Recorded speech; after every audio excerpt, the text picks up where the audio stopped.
Phillips Hour with Roger Phillips. BBC Radio Merseyside.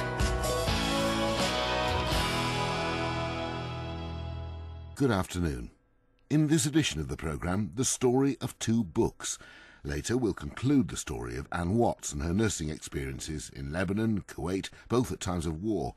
But first, Jeff Pearce, who you may remember I spoke to in this programme some 2 years ago about his autobiography, Your Mother's Son, of his life from Liverpool's Paddy's Market to his becoming a millionaire with Girls Talk and Kids Talk shops, to losing it all, starting again, and recovering all those millions with Jeff's of Bold Street.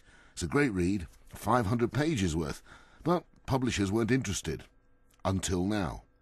Penguin have just published a rewritten My Mother's Son, now called A Pocketful of Holes and Dreams, a much more compact version of the original, including and completing the story of the first book. So I asked Jeff, how did it come about? Well, it was a great story, Roger. I did the first book on my own, as you know, and I struggled to get it in any other shops other than Liverpool. So it was all on Liverpool, Merseyside, over on the Wirral. But I couldn't get it in London or, Leeds, Birmingham, anything like that. So I was never going to go anywhere with the book, if you like. But I was happy that I did it for Liverpool. And then I'd wrote the second book, which was the Missing 10 Years. Yes, because the book originally took you through being from nothing to a millionaire to nothing. Yes. And it sort of then stopped. Yeah. You didn't know what happened then. Well, the reason being, Roger, look how thick the book was. Well, it was closed on 2 inches thick. I wanted to write a trilogy originally. And what I wanted to do is write my childhood years, write my business years, and write my comeback years.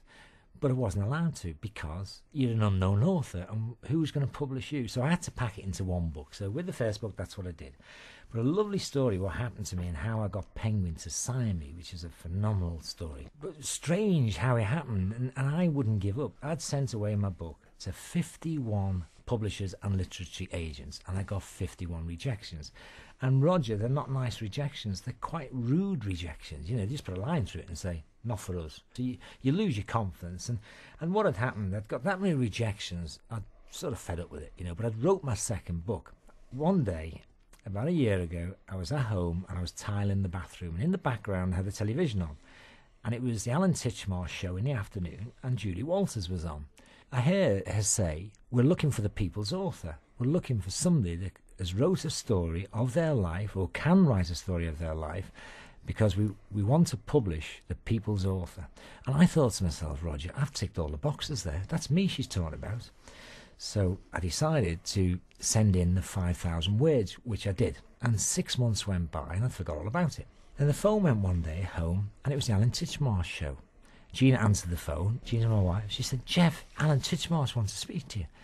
So I answered the phone, and they said, out of 40,000 people, you've got through with 5,000 words, bear in mind, just 5,000 words, you got through to the final 16.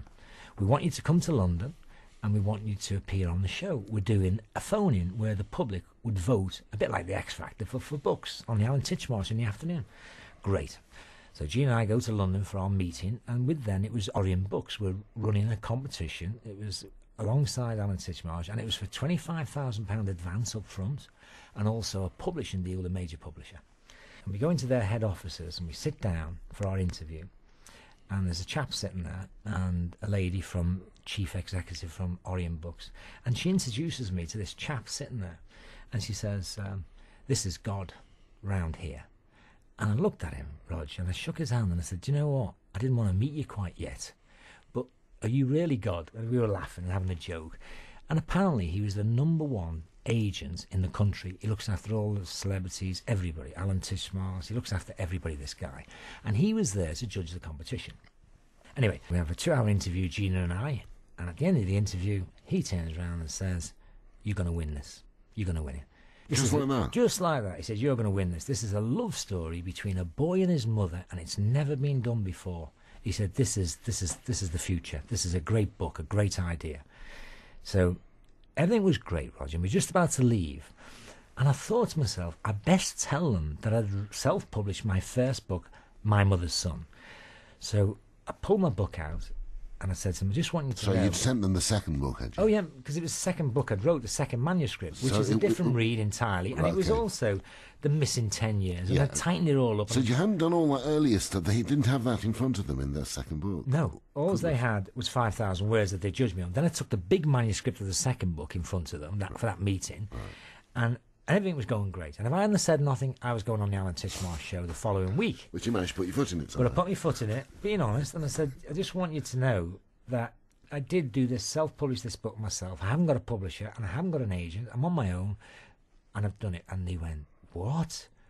And basically, they said, I'm sorry, you're out of the competition. Because apparently, you know, the TVs were getting a lot of bad press relating to phone-ins, where people were phoning in, and they were charged for the phone call, for this phone-in. Something happened over Blue Peter, something to do with naming the dog. Naming the dog. It was ridiculous.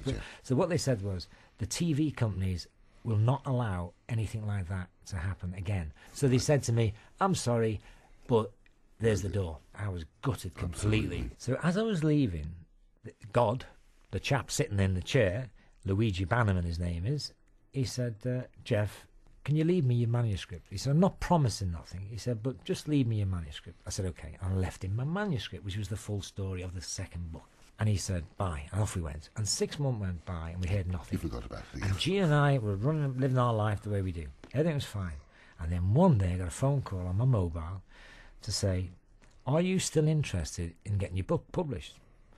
And I'd forgot about it, Roger, for so long. I went sort of hesitant. Oh, yes, why?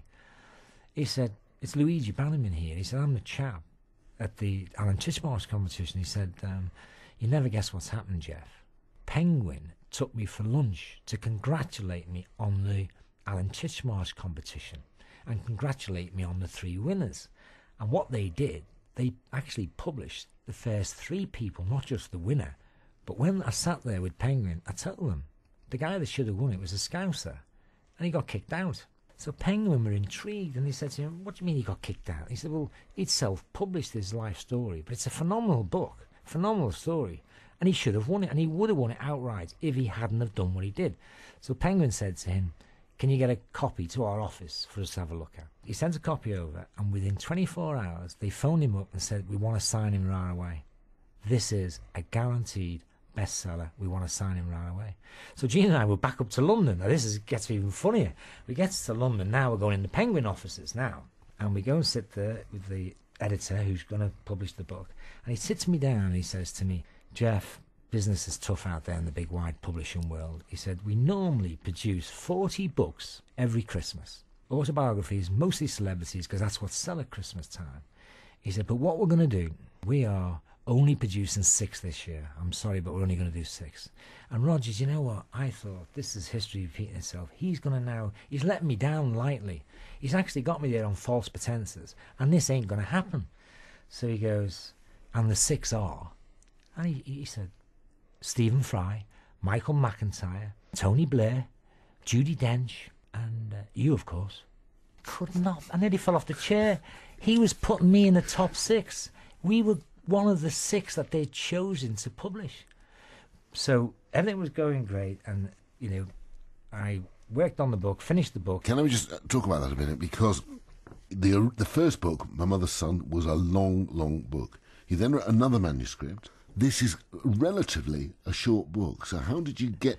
Is this the second book, or is this a combination of both books? Because certainly a lot of the earlier stuff I'm aware of. It's a combination of both books. And who did put it together? Well, let me tell you what happened, because when I give them the full manuscript, what they did, they said, again, there's far too many words, because that's their job. 75 years, they invented the paperback. Absolutely. And they said, Jeff, we know what we're doing, and the problem is you've got too many words. You need to take 50,000 words out of the book, which is a massive chunk. And I was very protective about my life story. All authors. Yeah, I was very protective. I thought, well, which 50 words do we take out? Which chapters do we take out? I was a bit concerned. I thought you'd spoil the book. And they said, look, Jeff, what we're going to do, we have a person called a literary doctor, and these are experts, whereupon they can take words out of your book without losing any flavour. Oh, I thought, I can't see that, but we'll give it a go. And they got this fantastic lady, a lady called Sarah Day, And she worked with me for 6 weeks. You took both the manuscripts? Yeah, took both manuscripts, and we worked for 6 weeks. She didn't just do it and say, that's the finished article. No. This is the thing with Penguin. I had this, I had a lot of say with them because it was my life story, Roger, and I wasn't prepared. I'd put 4 years into this, and I wasn't prepared to sell myself short down the river just because it was Penguin. It had to be right, and it had to be right because it was my story. Sure. But they were very, very supportive. And she was very sympathetic. She wasn't a slash and burn woman. Well, she discussed it with you. The good thing, she loved the story. She loved all the story. And she said, Jeff, we can do this. Trust me. It's a great story, and I promise you it will not lose any flavour. So we worked on it together every day, phoning each other for an hour at a time, emailing each other,